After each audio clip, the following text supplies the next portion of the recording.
Reciban nuestra más calurosa bienvenida y saludo. Qué bueno ver rostros que no son la primera vez que están acá, pero son rostros recientes. Qué bueno ver a Margarita ahí atrás sentada a la par de nuestros hermanos Carvajal, a Jorge y a Nubia por allá también. Qué bueno verlos y a todos los que nos reunimos bajo las... Allá está Ángel levantando la mano, pero Ángel es más antiguo que el Antiguo Testamento, ¿verdad, Ángel? No tanto, no tanto. Amén, gloria al Señor. Amén. Es una antesala del cielo, hermanos, poder estar acá en la casa del Señor. No quiero obviar las situaciones que se pasan en las iglesias, ¿verdad? Porque somos gente lidiando todavía con nuestros pecados. Pero es verdaderamente una antesala del cielo el saber de que en este encuentro de Dios y su pueblo hay bendición y vida eterna. Gloria al nombre del Señor. Y ahora es el momento de compartir la palabra y vamos a partir el pan de la palabra juntos en esta nuestra serie de pecado, el enemigo olvidado, pecado, el enemigo olvidado. Y vamos a ir, nuestro texto base va a ser en segunda de Tesalonicenses, en el capítulo 2, segunda de Tesalonicenses en el capítulo 2.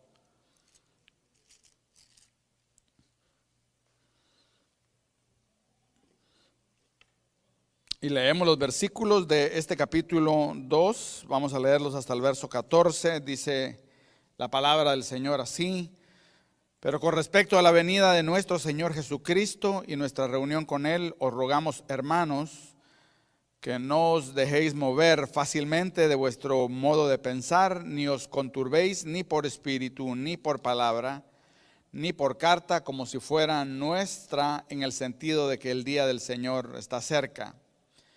Nadie os engañe en ninguna manera, porque no vendrá sin que antes venga la apostasía y se manifieste el hombre de pecado, el hijo de perdición. Atención, el cual se opone y se levanta contra todo lo que se llama Dios o es objeto de culto, tanto que se sienta en el templo de Dios como Dios, haciéndose pasar por Dios. Importante esa frase. ¿No os acordáis que cuando yo os hablaba, estando en medio de vosotros, os acordaba estas cosas? Y ahora vosotros sabéis lo que lo detiene, a fin de que a su debido tiempo se manifieste. Porque ya está en acción el misterio de la iniquidad, solo que hay quien al presente lo detiene, hasta que él a su vez sea quitado de en medio. Y entonces se manifestará aquel inicuo, a quien el Señor matará con el espíritu de su boca y destruirá con el resplandor de su venida. Inicuo cuyo advenimiento es por obra de Satanás, con gran poder y señales y prodigios que sirven a la mentira, y con todo engaño de iniquidad para los que se pierden, por cuanto no recibieron el amor de la verdad para ser salvos. Por esto Dios les envía un poder engañoso para que crean a la mentira, a fin de que sean condenados todos los que no creyeron a la verdad, sino que se complacieron en la injusticia. Pero nosotros debemos dar siempre gracias a Dios respecto a vosotros, hermanos amados por el Señor, de que Dios os ha escogido desde el principio para salvación, mediante la santificación por el Espíritu y la fe en la verdad, a la cual os llamó mediante nuestro Evangelio, para alcanzar la gloria de nuestro Señor Jesucristo. Vamos a orar. Padre Santo, en esta hora estamos, Señor, delante de tu presencia. Estamos, Señor, conscientes del privilegio que tenemos de poder sentarnos, Señor, bajo, Dios mío, Señor, tu palabra, bajo el ministerio de tu Espíritu Santo y ser instruidos acerca de este enemigo olvidado, que tanta lágrima, que tanta, Señor, corrupción, que tanta tristeza y muerte causa en el mundo y aún en nuestras vidas. Dios mío, en el nombre de Cristo Jesús, ahora, Padre Santo, Señor, que estamos acá, Señor, para abrir tu palabra, para partir este pan, Dios mío, Señor, que sea tu Espíritu Santo a través, Señor, de este, Señor, inútil siervo tuyo, impartiendo, Señor, la sabiduría a tu pueblo. Dios mío, Señor, dame la claridad. Señor, te lo pido en el nombre de Jesús, Señor. Oh Dios mío, Señor, que sea tu Hijo exaltado, Padre Santo, y que mis hermanos al escuchar la palabra, no la escuchen, Dios mío, Señor, como las palabras de un mero hombre, sino que las atesoren en su corazón como viniendo de ti. Esta es, Señor, mi petición en esta hora. En el nombre de Jesús te damos gracias, Señor. Amén. Amén. Resumimos hoy, mis amados hermanos, esta serie titulada Pecado, el enemigo olvidado. Yo creo, como decía, que el título es muy preciso, porque generalmente cuando hablamos de la guerra espiritual o de la batalla del cristiano, nos concentramos en los enemigos de afuera, en los enemigos externos, hermanos, como el diablo y el mundo. Estos son los villanos de la guerra espiritual del cristiano, el diablo y el mundo. Hablamos de ellos, hacemos, hermanos, seminarios acerca de ellos, hacemos una caricatura de ellos y nos concentramos en estos enemigos de afuera, el diablo y el mundo. Pero hay un enemigo olvidado que está mucho más cerca de nosotros, hermanos, que habita en nuestros miembros carnales. Y ese es el pecado. Este enemigo, como decíamos, es el caballo de Troya de la guerra cristiana. Hablamos de este episodio de la literatura en donde los griegos están sitiando a la ciudad de Troya y por ningún medio pueden entrar en la ciudad. Y entonces se ponen a pensar en una manera de entrar y tomar la ciudad. Y construyen un tremendo caballo de madera y lo dejan como regalo a la gente de Troya y luego ellos aparentemente se van.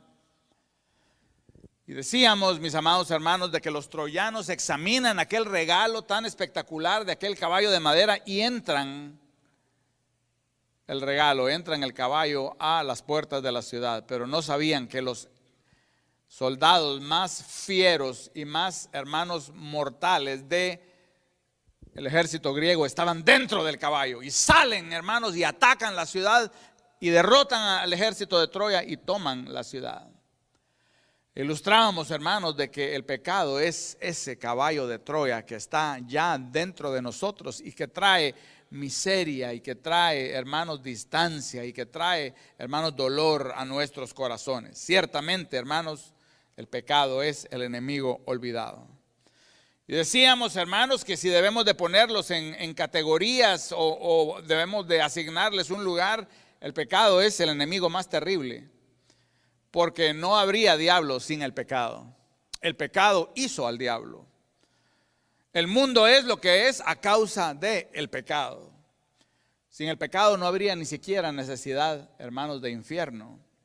O sea, de que el pecado, hermanos, es un enemigo olvidado y es un enemigo terrible.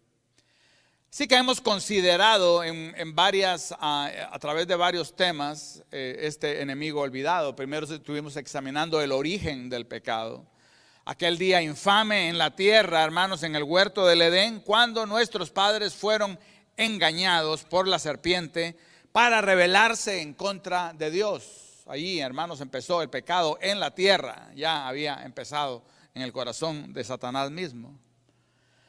Hemos hablado acerca de la universalidad del pecado, hermanos, en donde el pecado vino y fue contraído por toda la humanidad, de tal manera, hermanos, de que todos estamos, hermanos, bajo esa condición pecadora, porque nuestra cabeza federal, que es Adán, pecó y cayó y nosotros pecamos y caímos con él. Y a través de Adán el pecado y la muerte entró a toda su descendencia. Por lo cual Pablo, hermanos, y no solo Pablo, la Biblia entera viene y nos dice, no hay justo ni aún uno, no hay justo ni aún uno, no hay quien haga el bien. Todos se han quedado cortos de la gloria de Dios. Hemos considerado también, mis amados hermanos, cómo, hermanos, el pecado tiene una naturaleza perniciosa, nos ciega.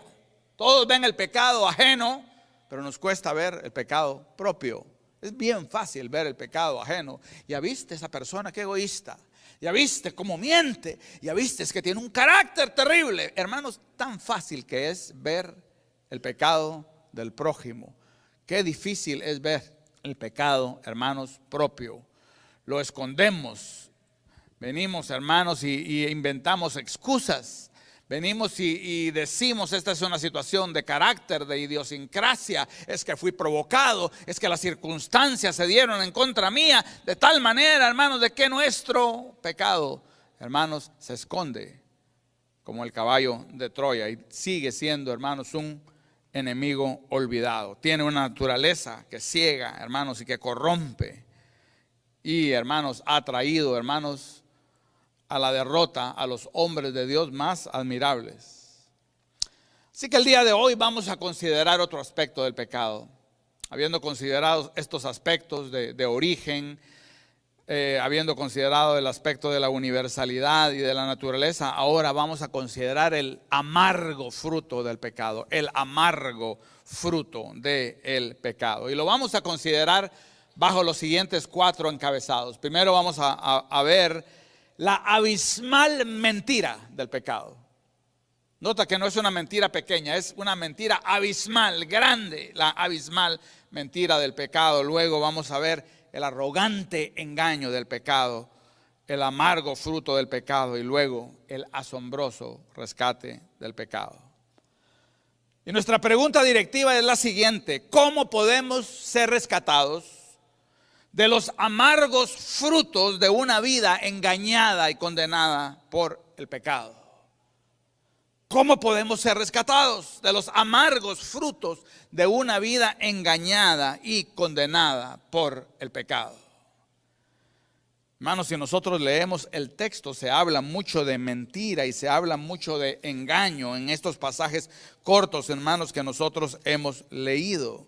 Verso 3, el apóstol Pablo le dice a la iglesia que nadie os engañe en ninguna manera, porque no vendrá el Señor sin que antes venga la apostasía. Luego, hermanos, vemos nosotros, hermanos, en el verso 9, que está hablando del inicuo, del hombre de iniquidad, del hombre de pecado, y dice de que él viene haciendo la obra de Satanás con gran poder y señales y prodigios que sirven a la mentira. Luego vemos, hermanos, en el verso 11, porque Dios envía un poder engañoso a los que no han creído y no han recibido el amor de la verdad para que crean la mentira. ¿Cuál es esta mentira? Ese es nuestro primer encabezado, hermanos, la abismal mentira del pecado. ¿Cuál es la mentira, hermanos, que el pecado viene y presenta que todo el mundo, hermanos, nos la hemos creído? ¿Cuál es esa mentira? Bueno, teológica e históricamente la mentira del pecado, una vez más, no es pequeña.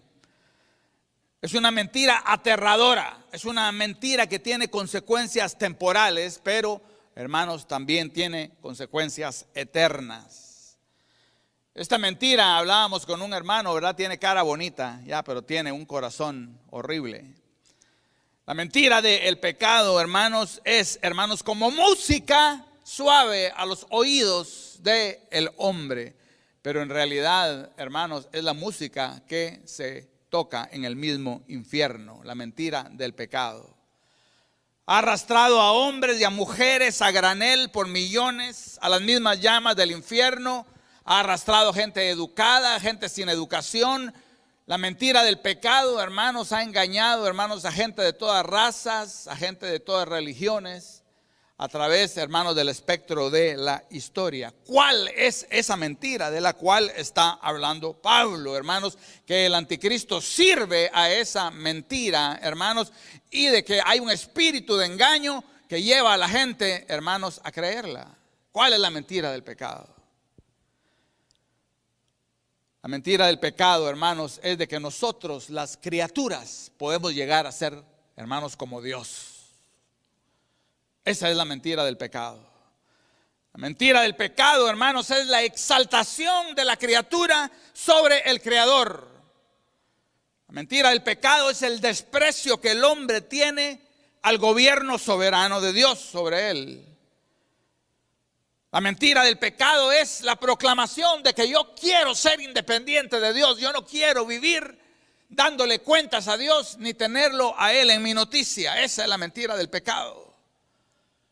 La mentira del pecado es el establecimiento del yo como el Señor de mi vida. Yo voy a hacer lo que yo quiera, cuando yo quiera y de la forma que yo quiera, aparte de Dios, que fue el que dicen que me creó.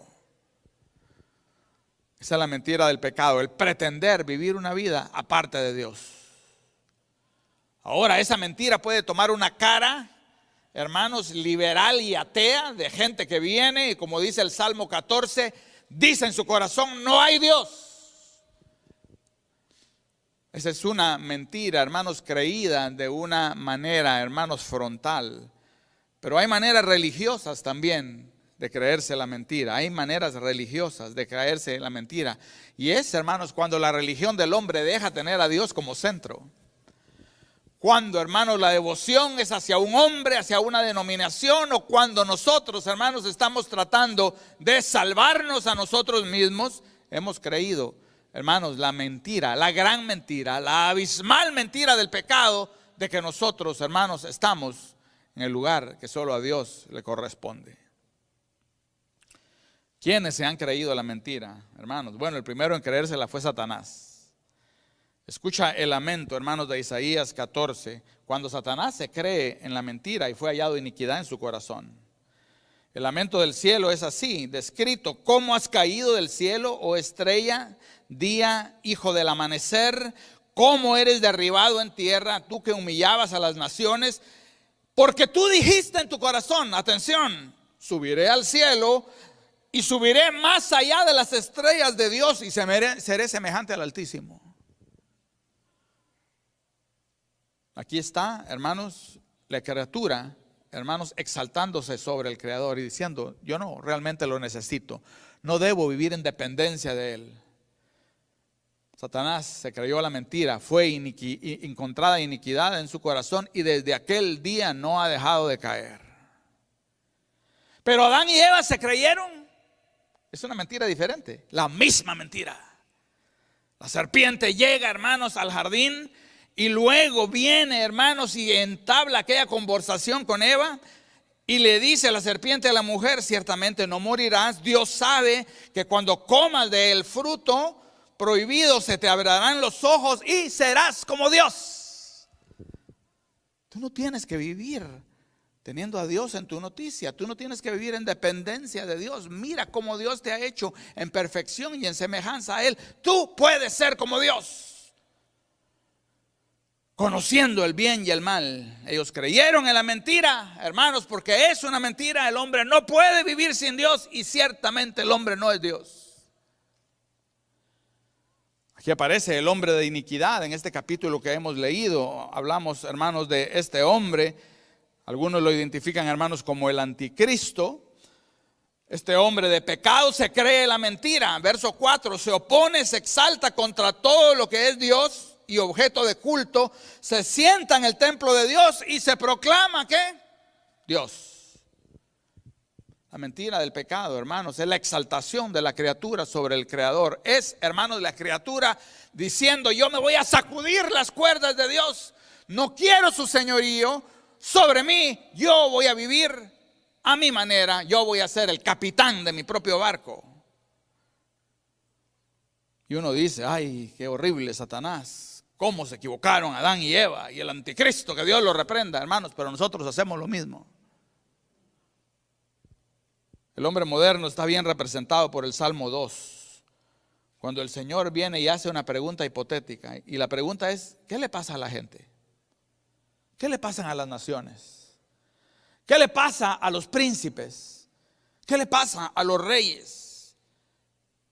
Porque raramente se ponen de acuerdo pueblos, naciones, príncipes y reyes para algo. Pero aquí sí encuentran una causa en común. Y la causa en común, hermanos, que representa el corazón del hombre moderno es lo siguiente: se reúnen en consejo en contra de Dios y en contra de su ungido y dicen: rompamos sus ataduras y echemos de nosotros sus cuerdas. Yo quiero vivir en independencia de Dios. Yo quiero vivir en autonomía de Dios. Yo voy a hacer lo que bien me parezca en mi vida. No tengo que darle cuentas a ningún creador. ¿Qué es lo que está diciendo? Yo voy a ser el Dios de mi vida. yo voy a ser el que decida, yo voy a vivir aparte de las demandas de ese creador y de ese hacedor. Esa es la mentira del pecado. Esa es la mentira que el hombre se cree cuando cree que puede vivir sin Dios. El diablo y el hombre, hermanos, creen la misma mentira y van a terminar en el mismo lugar para los que no creen en la verdad. Separados eternamente de Dios y de su gracia, porque es una mentira. No podemos vivir sin Dios. Y el hombre, hermanos, no simplemente, hermanos, viene y cree a la mentira, hermanos, sí, sino que empieza a servirla. Esa es la diferencia entre la mentira y el engaño. Nuestro segundo punto. Primero, la abismal mentira del pecado, de que nosotros podemos vivir en independencia de Dios, en autonomía de Dios, que nosotros podemos gobernarnos a nosotros mismos y ser señores de nuestra vida. Esa es la mentira del pecado. Pero ¿cuál es el engaño del pecado? Porque el Señor nos habla de un engaño aquí, de un engaño de iniquidad, verso 10, para los que se pierden. Y el Señor habla acá, hermanos, de gente que sirve a la mentira. No solo cree en la mentira, sino que sirve a la mentira. ¿Cuál es la diferencia entre creer y servir a la mentira? Bueno, ilustremos esto de una manera que lo entendamos todos. En los 80 y en los 90 había una mentira bien común, por medio de la cual la gente era defraudada. Ahora hay otras mentiras, pero antes había una mentira bien común en donde alguien se acercaba a una persona, estaba esperando quizás en el bus, en la banquita del bus, y llega la persona angustiada y dice: ay, joven, tengo un problema. Y le dice: ¿cuál es el problema? Tengo un problema, que fíjese que yo tengo este billete de lotería. Lo has oído, ¿verdad? Tengo este billete de lotería y me dicen, tenía un periódico falso, me dicen que yo me saqué la lotería y de que esto vale $1,000,000, pero tengo un problema, no tengo papeles. No tengo papeles, no tengo identificación, estoy aquí ilegalmente, no puedo cobrar esto. Si yo voy a Tallahassee me agarran, me mandan de regreso. Y la persona se le queda viendo al billete de $1,000,000. Es una mentira. Pero se la cree y dice: bueno, ya, yo se la puedo dar, ¿verdad? Pero deme lo que usted quiera, no sé, $5,000, $10,000. La persona dice: ¿qué negocio? Voy, saco mis ahorros, le doy los $10,000 a esta persona y tengo el billete de la lotería. Y después se da cuenta de que era un billete falso. Esa es la mentira. Esa es la mentira del pecado. Ofrece algo que no puede dar. Pero el engaño es de que yo siga viviendo creyéndome la mentira. De que yo ande con el billete tratando de comprar cosas y que ande tomando, ¿verdad?, el avión a Tallahassee para tratar de cobrar algo que no me va a dar. Y que le ande contando a mi familia: ustedes saben de que yo tengo el billete de la lotería, ¿verdad? Y dicen: ¿cómo este sigue creyéndose el mismo cuento? Y ahí, hermanos, es donde nosotros no solo creemos en la mentira, sino servimos a la mentira, hermanos, y caemos en el arrogante engaño del pecado, en donde no solo creemos algo que es falso, sino que servimos a esa mentira a través de nuestra vida. La mentira es un truco, el engaño es servir a ese truco.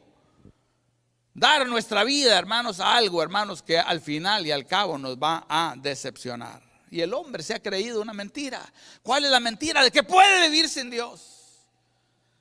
Que lo único que necesita es más dinero, o lo único que necesita es más placeres, o lo único que necesita es esto y lo otro, hermanos. Y el hombre no puede vivir sin Dios. Es una mentira. Pero el hombre sirve a la mentira.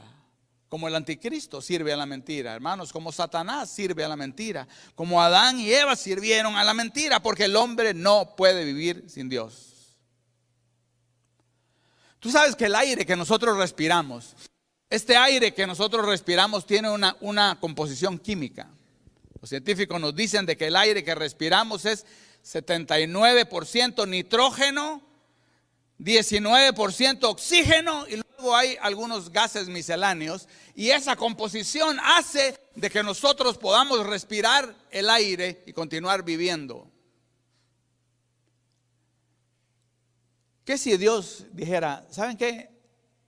Hoy amanecí con ganas de cambiar la composición química del aire que ustedes respiran. Vamos a hacer el aire que ustedes respiran igual que el aire de Marte. Y el Señor viniera y decidiera cambiar la composición química del aire. Hermanos, en cuestión de minutos, hermanos, todos estaríamos muertos. ¿Sabes por qué? Porque el hombre no puede vivir sin Dios. El hombre no puede vivir sin Dios. Creemos a veces que podemos vivir sin Dios. Y decimos, yo no soy religioso, yo no soy de esos, ¿verdad? Ya yo vivo mi vida, no me meto con nadie. Arrogante, te has creído el engaño del pecado y estás sirviendo a la mentira. No puedes vivir en independencia de Dios.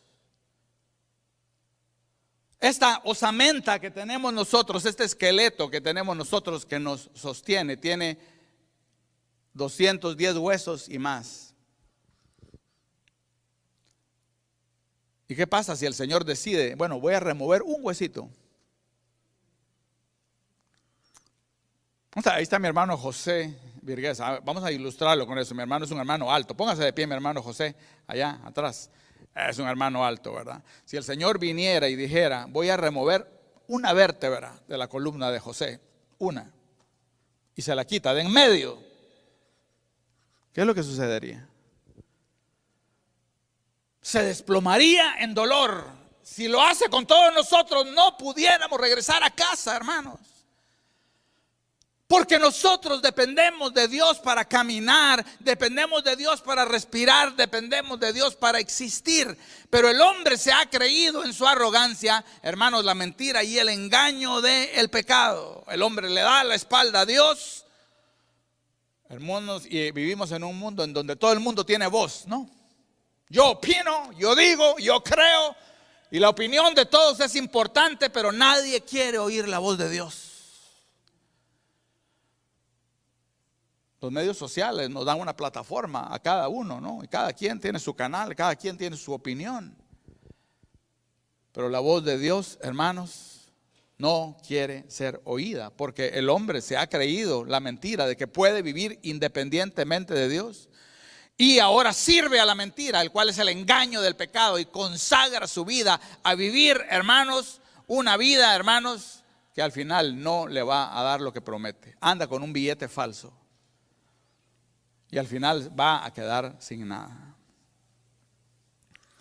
¿Cómo luce un mundo que ha sido engañado por el pecado? ¿Cómo luce un mundo, hermano, una humanidad que ha sido engañada por el pecado? ¿Cómo luce? Bueno, en primer lugar, hermanos, es un mundo sin identidad. Es un mundo que ha perdido su identidad. ¿Y cómo no va a perder su identidad si ha rechazado aquel en cuya imagen y semejanza ha sido creado?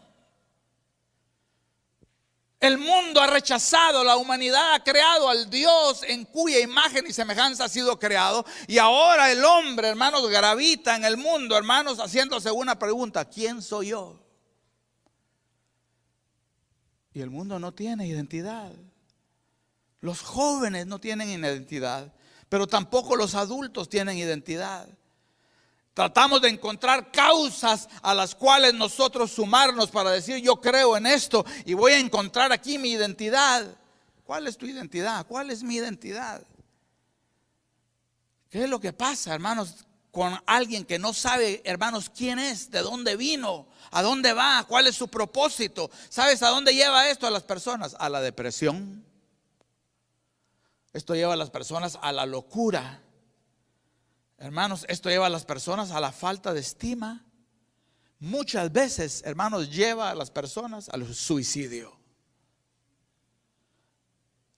Es increíble la cantidad, hermanos, ahora de gente, de celebridades que parecen tener éxito, que parecen tener talento, que parecen tener la adoración del público, hermanos, y de repente aparece un breve titular que dice: murió a los 30, murió a los 31 años, murió a los 32 años, y te dicen las causas: no han sido reveladas.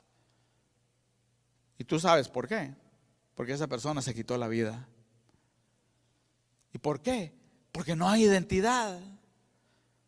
Hermanos, porque al creer la mentira del pecado, hermanos, y al rechazar, hermanos, al Dios que es nuestro hacedor y nuestro creador, y al servir a la mentira a través del engaño arrogante del pecado, hermanos, el hombre pierde su identidad. Y eso es lo hermoso, hermanos, de estar ahora en Cristo. Y es, hermanos, de que ahora en Cristo, hermanos, nuestra identidad se nos ha, hermanos, devuelto.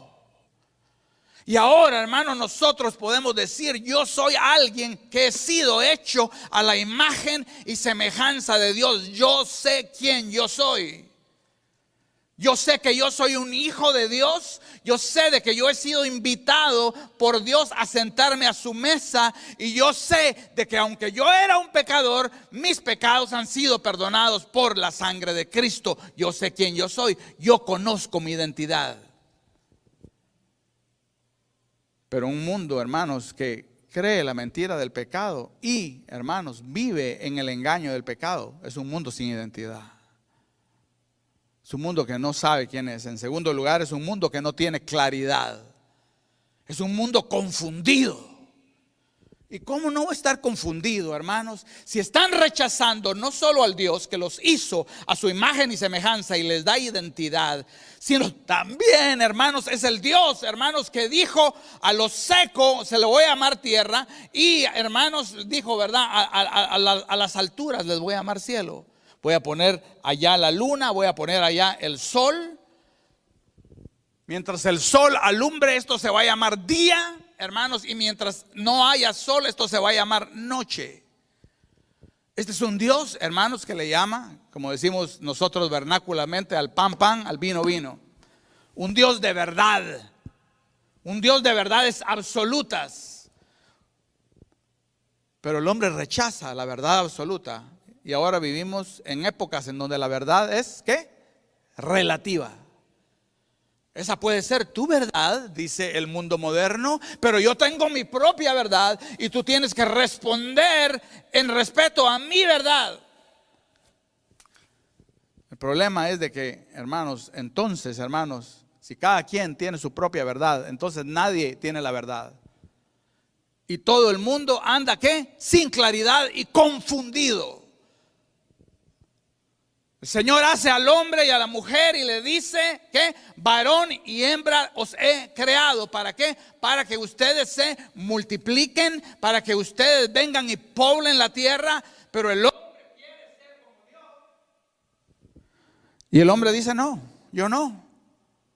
Yo voy a encontrar mi identidad de otra manera y no voy a encontrar claridad en las cosas como Dios me las dice. De tal manera que sí, es cierto que yo he nacido hombre biológicamente, pero creo que soy mujer. Esto es hoy, mañana puede ser distinto. Y vemos, hermanos, una confusión terrible, hermanos, siendo alimentada a nuestros niños y a nuestros jóvenes. ¿Por qué? Porque cuando el hombre se cree en la mentira del pecado, hermanos, y sirve al engaño del pecado, pierde su identidad y luego pierde la claridad. No sabe, hermanos, como dice el Señor, en dónde está su mano, hermanos, izquierda y dónde está su mano derecha. Profesando ser sabios, se hicieron necios. El hombre desciende en un perpetuo estado de confusión. Lo malo es bueno, lo bueno es malo, la verdad es relativa. Mi identidad de género es cuestión de gusto. Y esto es consecuencia del engaño del pecado. Este es un mundo engañado por el pecado, un mundo sin identidad, sin claridad. En tercer lugar, un mundo sin propósito, porque Dios nos hizo para Él mismo. Ese es nuestro propósito. ¿Tú te has preguntado cuál es tu propósito? ¿Por qué yo estoy acá? Bueno, el Señor nos hizo para Él, hermanos. Y como decía Agustín de Hipona, un famoso teólogo del siglo III, mientras nosotros no entendamos eso, de que Dios nos hizo para Él, siempre nuestros corazones van a estar inquietos. Siempre vamos a vivir en frustración, porque yo no sé por qué estoy en este mundo y no sé cuál es mi propósito para este mundo. Y el Señor nos lo dice, el Señor nos dice de que Él nos hizo y no nosotros a nosotros mismos, y somos ovejas de su prado. Hermanos, y Él, hermanos, en el jardín descendía para tener comunión con el hombre. Ese es el propósito de Dios. Él quiere tener comunión con nosotros. Por eso nos hizo seres hablantes, parlantes, pensantes, seres morales, para que pudiéramos hablar con Él. Pero el hombre, hermanos, camina sin propósito. Una de las series más famosas de televisión, yo no sé si tú la has visto, se llama en inglés The Walking Dead, ¿no? ¿Has oído hablar de Walking Dead? Parece que en la televisión ha habido un renacimiento de la fascinación del hombre con los zombies. ¿Y qué es un zombie? Un zombie es alguien que anda sin propósito, un muerto vivo, ¿no? Anda caminando, ¿verdad? Medio habla, se arrastra, quiere comer, pero no tiene propósito.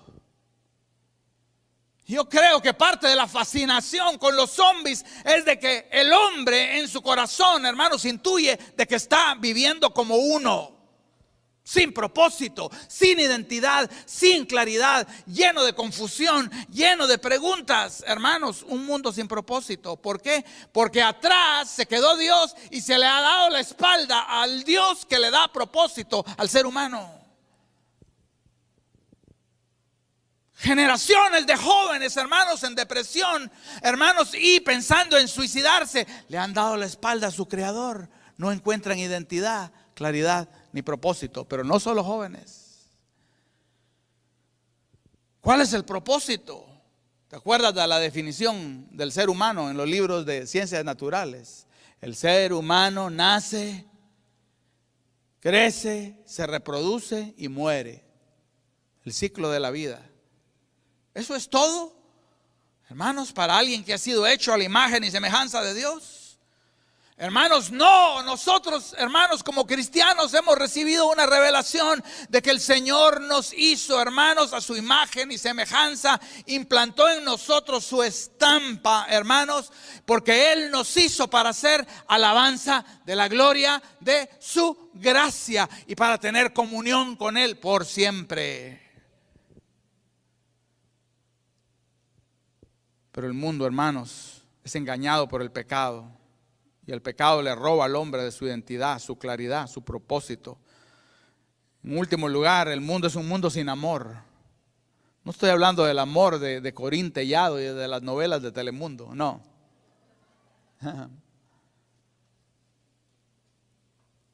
Pero ves, hermanos, cómo esta época ha revelado lo que hay en el corazón, hermanos, del hombre. El hombre, hermanos, ya se odia el uno al otro.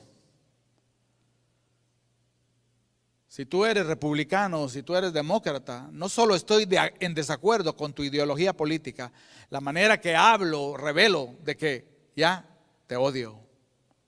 Si te pones máscara o no te pones máscara, si te vacunas o no te vacunas, si eres blanco o si eres negro. Lo que hay en el corazón del hombre, hermanos, es, hermanos, odio. No hay amor hacia el prójimo. ¿Y cómo va a haber amor hacia el prójimo si no hay amor, hermanos, hacia aquel que es la fuente del amor? ¿Cómo puedo yo, hermanos, venir y guardar el segundo mandamiento, que es amarás a tu prójimo como a ti mismo, si no amo, hermanos, de todo corazón a aquel, hermanos, que me hizo, me creó y me ha dado un propósito, hermanos, que es el tener comunión con Él? Así que es un mundo sin amor. Es un mundo, hermanos, que es un caldero ¿de qué? De enemistad. Pero el mundo sigue con el ticket, ¿verdad? Falso del pecado, queriendo a ver si le resulta el negocio, y el negocio no sale bien. Las consecuencias no son solo temporales, sino eternas. Y luego viene el amargo fruto del pecado. ¿Cuál es el amargo fruto del pecado? Verso 12. Todos serán condenados los que no creyeron en la verdad, los que se deleitaron en la injusticia. El deleite del pecado trae frutos amargos temporales, como la vergüenza. Adán y Eva se escondieron, pero trae, hermanos, también frutos eternos, amargos también. La distancia para con Dios. No contenderá mi espíritu con el espíritu del hombre. Y dice que tomó Dios al hombre y la mujer y los echó del huerto. Distancia para con Dios. Condenación. Cardos y espinas te producirá. Comerás de las plantas del campo con el sudor de tu frente hasta que vuelvas a la tierra. Muerte. Porque polvo eres y volverás al polvo. Hermanos, los frutos del pecado, hermanos, son amargos. El engaño del pecado es arrogancia. Y la mentira del pecado es, mis amados hermanos, abismal.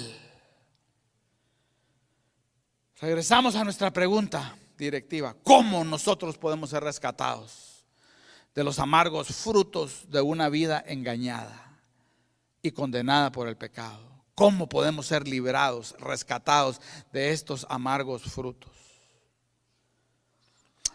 Aquí es donde la mayoría de cristianos nos equivocamos.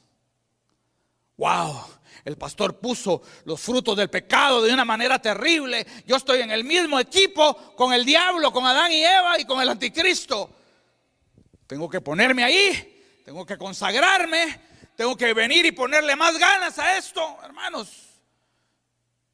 El caballo de Troya ya está dentro.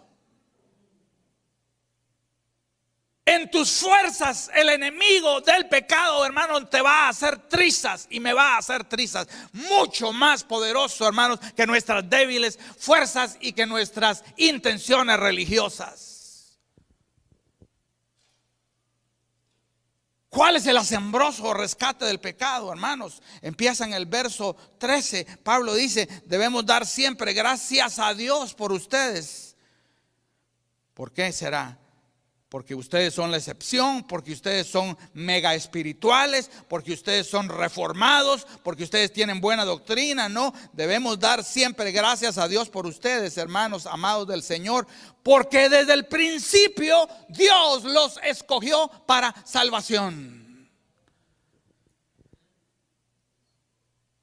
El asombroso rescate del pecado empieza con un decreto soberano de Dios Padre, de decir, yo voy a rescatar a mi creación y yo voy a escoger en medio de ellos algunos para salvación. Es Dios el que inicia, es Dios el que planea, el Dios el que ejecuta el rescate de pecadores rebeldes. Nosotros, hermanos, somos rescatados de los amargos frutos de una vida engañada y condenada por el pecado por Dios mismo. Bendita soberanía de Dios, hermanos, ¿ya? Y yo sé que toma tiempo, hermanos, pero debemos agradecer a un Dios que es soberano y que no tiene las manos amarradas por nuestras decisiones. Alguien dice, ¿verdad? Tal vez de una manera sentimental, ¿ya? Dios tocó a la puerta de mi corazón y por muchos años esperó a que yo le abriera. Yo era necio, yo no le quería abrir y el Señor allá afuera no podía entrar si yo no le abría. Pero esto no es lo que yo veo acá. Aquí yo lo que veo, hermanos, es de que Dios vio la puerta cerrada de mi incredulidad y ¿sabes qué hizo? Le dio una patada.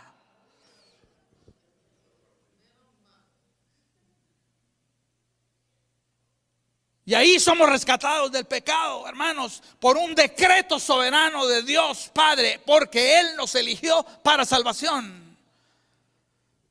Es que Él vio de que yo era bueno, ¿verdad, pastor? No, ni tú eras bueno, ni yo soy bueno, ni hay nadie bueno. Él lo escogió por el puro afecto de su voluntad. Por eso, hermanos, cuando nosotros le cantamos a ese Dios acá, ¿sabes qué? Hermanos, debemos dejar nuestro todo, hermanos. Debemos dejar nuestra garganta, nuestra alma, nuestra, hermanos, ser completo diciendo cuán grande es Dios. Me fascina aquel salmo que cantábamos. Mi salvación viene de Dios. Él es mi roca, no resbalaré. Y por eso adoramos al Señor. porque hemos sido rescatados por un decreto soberano de su voluntad.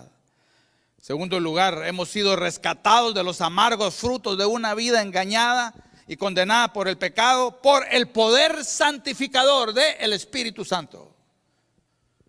Una vez más, verso 13, Dios nos eligió para salvación mediante ¿qué? La santificación en el Espíritu y la fe en la verdad. Somos rescatados de una manera falsa de vivir, admitámoslo. Nos habíamos creído la mentira y estábamos sirviendo la mentira en arrogancia delante de Dios. Y luego vino Dios, hermanos, como te digo, pateó las puertas de mi incredulidad, hermanos, y a través de su Espíritu me dio vida para que yo creyera a la verdad, y me dio un nuevo corazón con afectos frescos de obediencia hacia Dios. Y antes nos deleitábamos en la injusticia, pero ahora, hermanos, nos deleitamos, hermanos, en la obediencia a Dios. Y no lo hacemos perfectamente porque hay una lucha en contra del pecado, hermanos, pero podemos decir, he sido salvo por la justificación que viene solo a través de Cristo y la santificación en el Espíritu y la fe en la verdad. No, hermano, nosotros no cooperamos para nuestra santificación. Lo único que traemos nosotros es nuestro pecado. Pero el Espíritu de Dios nos santifica, nos hace nuevos, hermanos. Nosotros éramos un valle de huesos secos, bien secos, como dice Ezequiel. Y de repente vino un día Dios y dijo, vive. Y somos rescatados de los amargos frutos de una vida engañada y condenada por el pecado. Y yo te invito a que el día de hoy rompamos ese ticket de lotería, porque el engaño no te va, el pecado no te va a dar lo que te promete. Y que te voltees a Cristo en arrepentimiento y en fe y dile, Señor, ten misericordia de mí, Señor. Sálvame, santifícame, Señor, abre mis ojos a la verdad, Señor. Y que yo ahora no solo crea en la verdad, que es fácil decir yo creo en la verdad, pero que sirvas a la verdad también. ¿Cuántos dicen amén?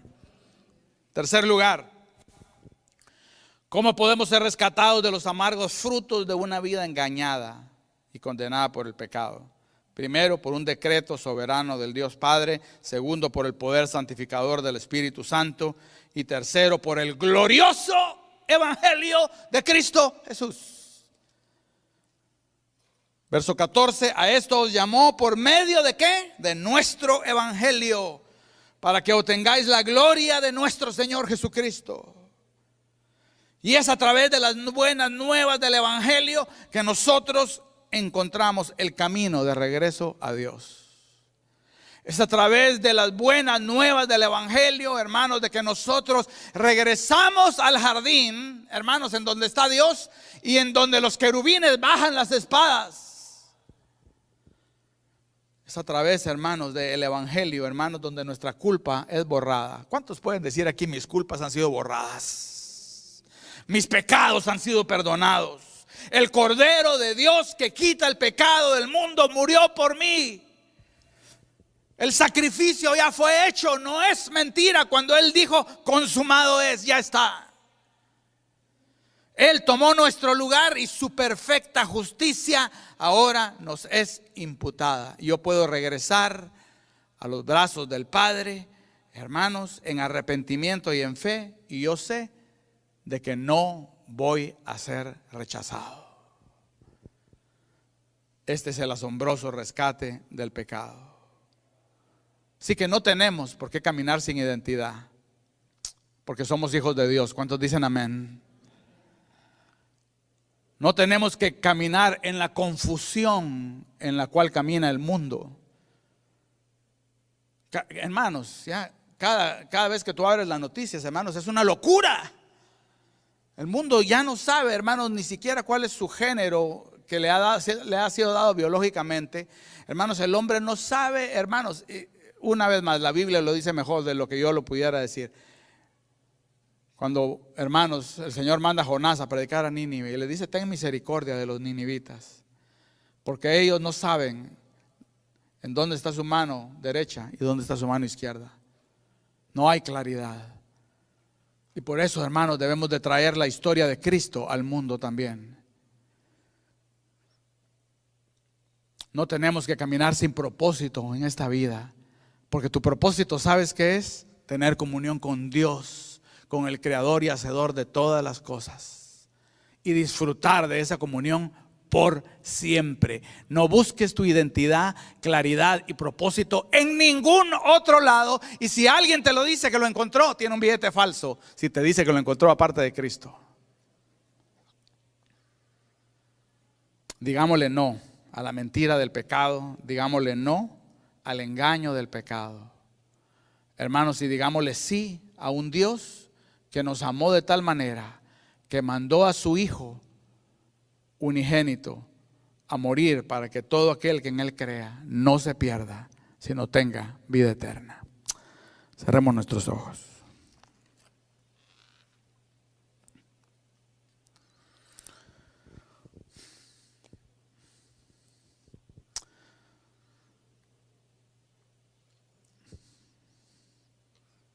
Si tú estás aquí el día de hoy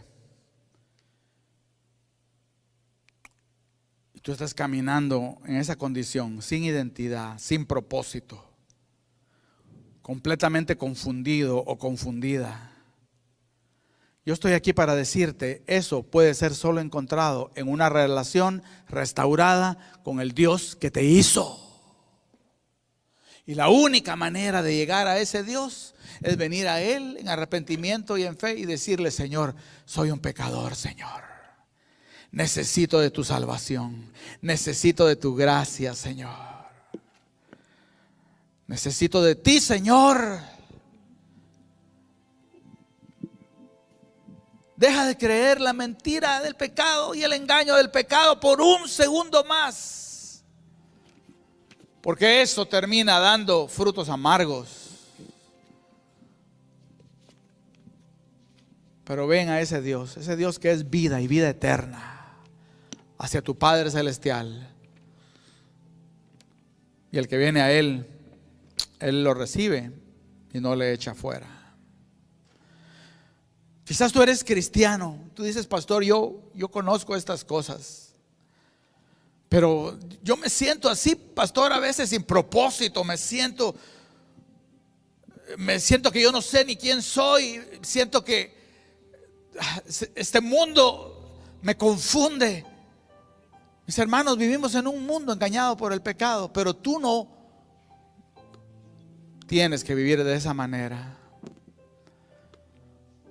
Y espero que el Espíritu Santo esté ministrando tu corazón en esta mañana. Y el Espíritu Santo lo que está diciendo: tú lo que necesitas es, a través de Cristo Jesús, mi Hijo, venir a mí y reconocer que soy yo el que sano tus dolencias, que soy yo el que perdono tus pecados, que soy yo el que te santifica. Y yo estoy para tener una relación contigo.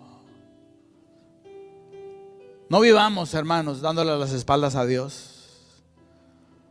No vivamos en la arrogancia, hermanos, de creer de que yo voy a ser el Señor de mi vida.